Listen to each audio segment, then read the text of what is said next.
Hello, welcome to another lecture of polymers. In this lecture of polymers, in this lecture we will look at the sustainability aspect by looking at what are the different interactions that polymers will have with the environment.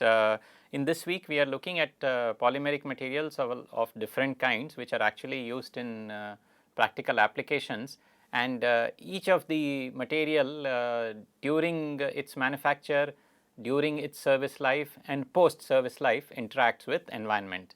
And so, while we are looking at all these different kinds of polymeric materials, it is incumbent upon us to think overall about the sustainability issues also, and we will do this by looking at briefly about the overall impact, long term impact, and for example that is looking at the biogeochemical cycles based on which we analyze the overall set of phenomena which are happening on earth, and how material and energy flow occurs across very different lengths and time scales, from very local phenomena all the way till climate. And so analysis of such cycles which is over scales of globe itself, and at the same time time scales also, which is not just 1 year phenomena but over decades. So therefore some of these impacts are measured in terms of long term and long range influence of some of the actions which we are doing at a very local scale at a very short range of time. And the end of the lecture we will also just summarize, given the vast possible impact of polymeric materials on global scale, what are the different states in which the impact can be studied or understood. And so let us start with the consideration of the overall impact that polymers will have, and generally we start with this perception that plastics are everywhere.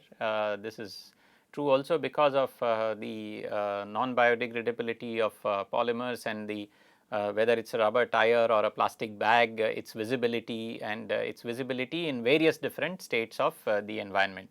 And so in terms of our perception, the plastics being everywhere is a very common feature, and therefore it has an extremely strong impact on the global and overall impact scale. If you look at the amounts involved though, it just gives us a perspective in terms of what is the capability of these biogeochemical cycles to generate, handle, and then finally process and degrade macromolecular systems.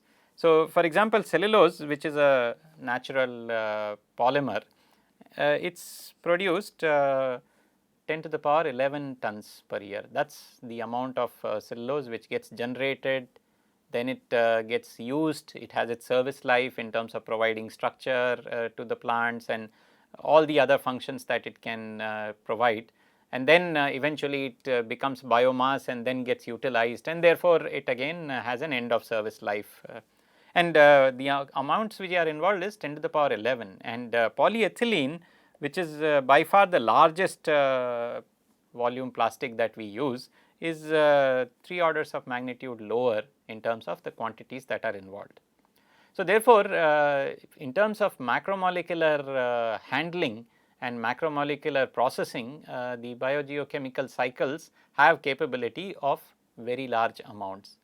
But the key difference is in the type of materials, and therefore what we really need to look at is the material and energy flow associated with each of these materials.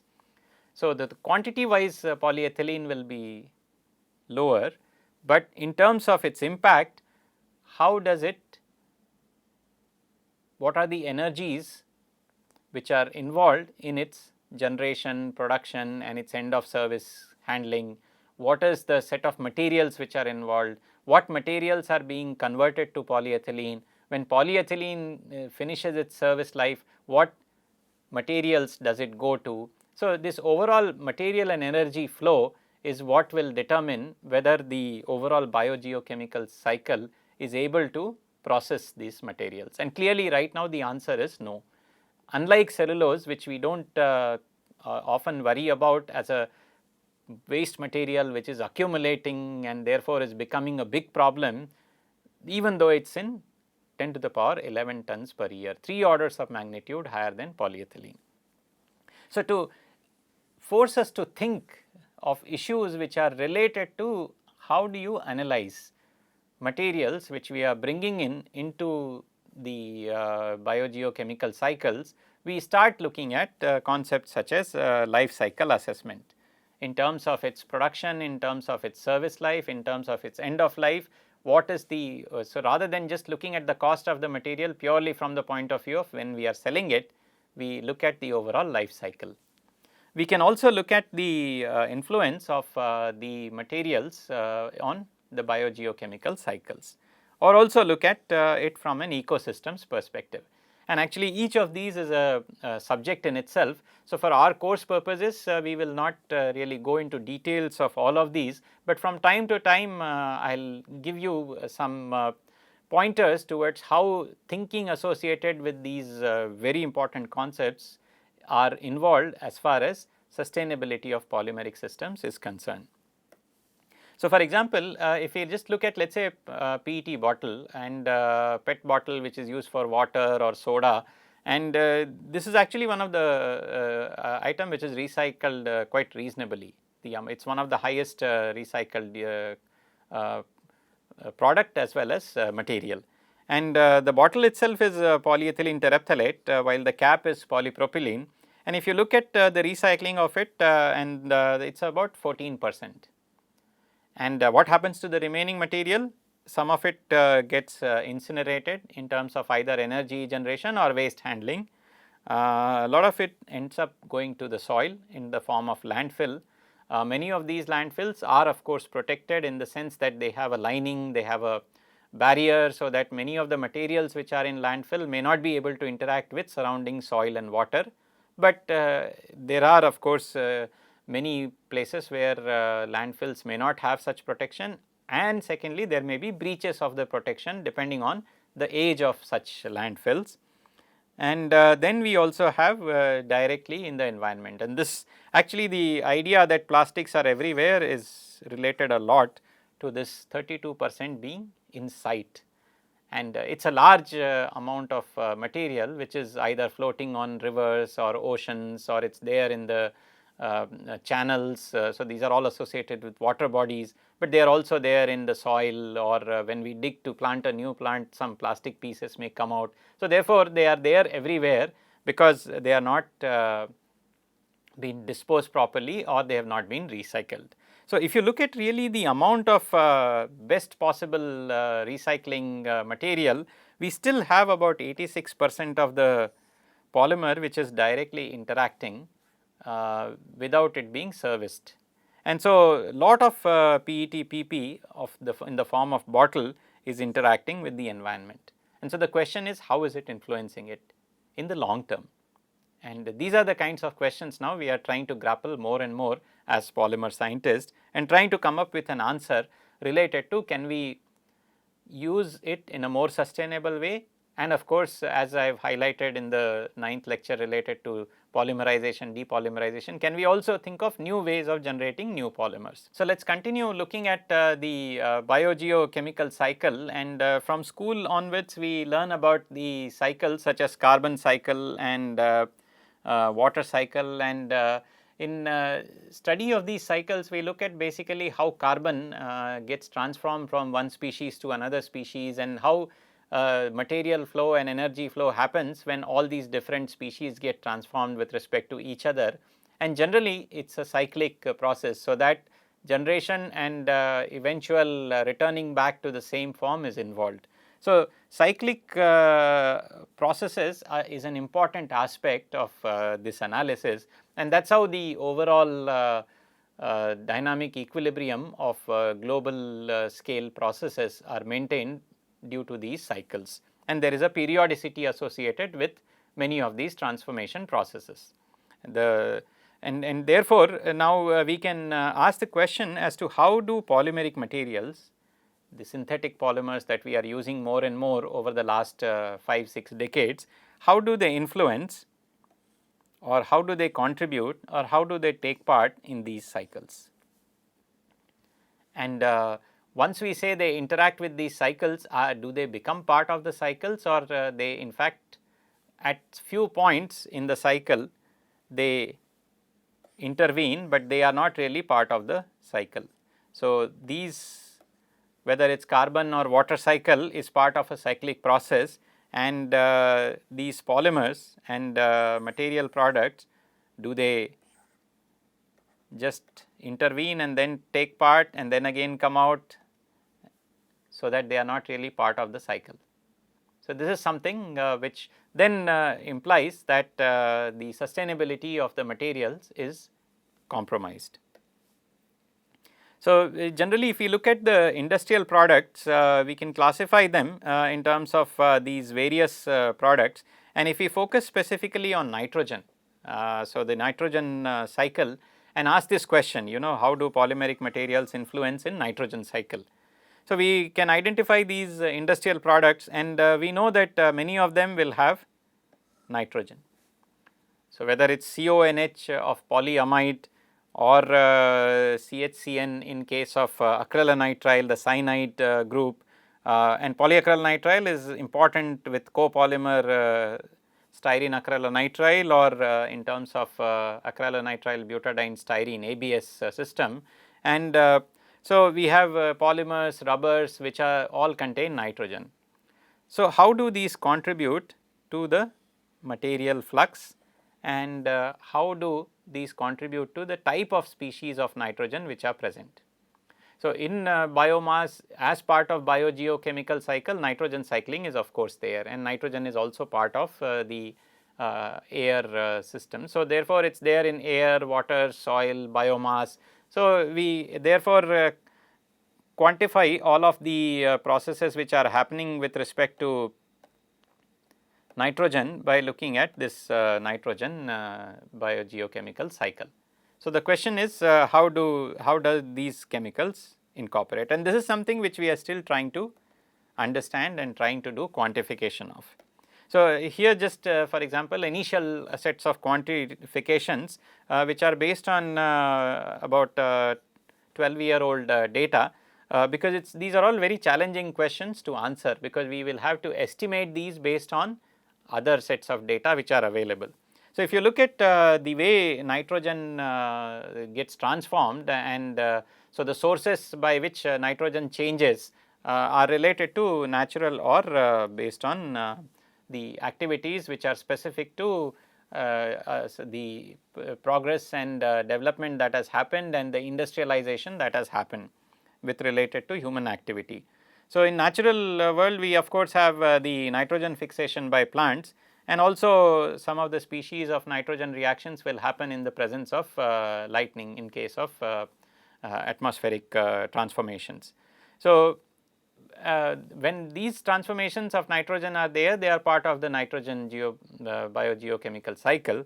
But when we look at the anthropogenic sources, we have cultivation because of food requirements, very large amount of crops being grown, and that leads to reasonably high amounts of nitrogen fixation.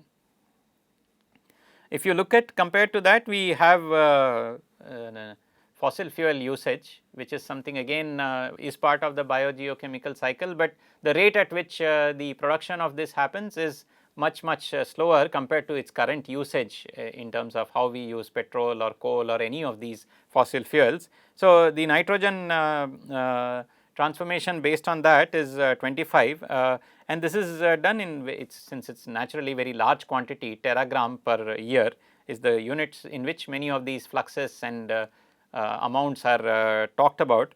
And what is important to notice is also that the industrial nitrogen, which is where polymers and many other products, of course fertilizer for example is also an industrial product which does contain nitrogen. So, polymers are part of this group, and we really have to see as to how does this industrial nitrogen fixation interact with the nitrogen cycle, and what influences does it have if we have to understand the overall sustainability of many of the polymers which contain nitrogen. So, generally when we look at the states which are present, given that if we have to understand the impact of plastic materials and rubber materials and any other polymeric materials on the environment, we need to see how they are integrated in the overall biogeochemical cycles and what states they are in. So, for example, in water we can have the overall bottle itself floating, so the macroplastics, but we can also have very small fragments and microscopic size all the way till 4 micron, 2 micron or even smaller nanometer size plastic fragments, and so they are present in water. We could also have the polymers, if they are soluble in water, then they could be dissolved in water. We could also have them forming some micelles and few other structures if they are polymers which have little bit of hydrophilic groups and hydrophobic groups. So therefore, they may be present as bulk materials or as a dispersion, or they may be also present as dissolved materials. And one of the problems associated with plastic transport in these global context is the fact that density of plastic is similar to water. We will see that many of the crystalline polymer will have density of 1.2, 1.3, and many of the amorphous polymers will have densities of 0.9 and so on. So, everything is very close to water. What that implies is there is a very good tendency of polymers, plastic materials to go along with water flow. So, wherever water can flow and go, it can easily carry the plastic around. We have seen this in terms of soil and alluvial soil, for example, in delta region. So, those are also carried and density of those is much higher, but only during flooding and only during when flow rates are very high, then rivers are able to carry these particles. But even if gentle flow is there, non-flooding conditions are there, polymers, because of their density difference being smaller with respect to water, they can actually get transported over extremely long distances. So, therefore, their impact can be long range and long time scales. Now, looking at, of course, the influence on soil also. So, again we can have the overall plastic itself interacting with soil, or we can have fragments of those macromolecular samples as micron size particles or nanometer size particles. And many of the smaller particles can become airborne also. We can have aerosols, and of course, we know that there are aerosols which originate from trees and bioaerosols. We can also have aerosols which come from the industrial materials such as plastics. The other key thing to remember in when we are looking at this from a global impact point of view is polymers which we use as an inert material for our day to day application, and we think it is non-corrosive and so many different advantages it has. However, when we consider long term and given that it comes in contact with so many different types of inorganic and organic molecules when it is interacting with the environment, there is a very strong exchange or mass transfer of species between polymers and environment. So, for example, a plastic film which is just lying let us say in air can absorb some of the organic species which are present in air, which have, let us say, come from pollution from vehicles. Inversely also, when we think of this plastic and we make certain applications of it in terms of geotextiles, or we use it in the form of modification in roads, it will interact with the surrounding chemicals, petrochemicals associated with the asphalt. It may interact with rainwater. So, there is always an exchange between the polymeric materials and the surrounding environment. And again, at the time scale which we are interested in, let us say for a PET bottle life, which is maybe 6 months to a year, this exchange will be very less, and therefore, we are not worried about it. But once this bottle is going to be present in the environment, whether it is water, soil or contacting with air for 25 years, then the exchange of molecules can be significant. And given that we are talking about long distances possible, so we basically have influence of plastics being quite significant on the environment, especially if we consider in the context of these biogeochemical cycles. So, therefore, when we look at the design and application of these polymeric materials and their overall life cycle analysis, some of this impact needs to be factored in for us to really start looking at enable use of these polymers. So, with this we will close this lecture, and we will continue looking at the different types of polymeric materials which are present in this week as we go along. Thank you.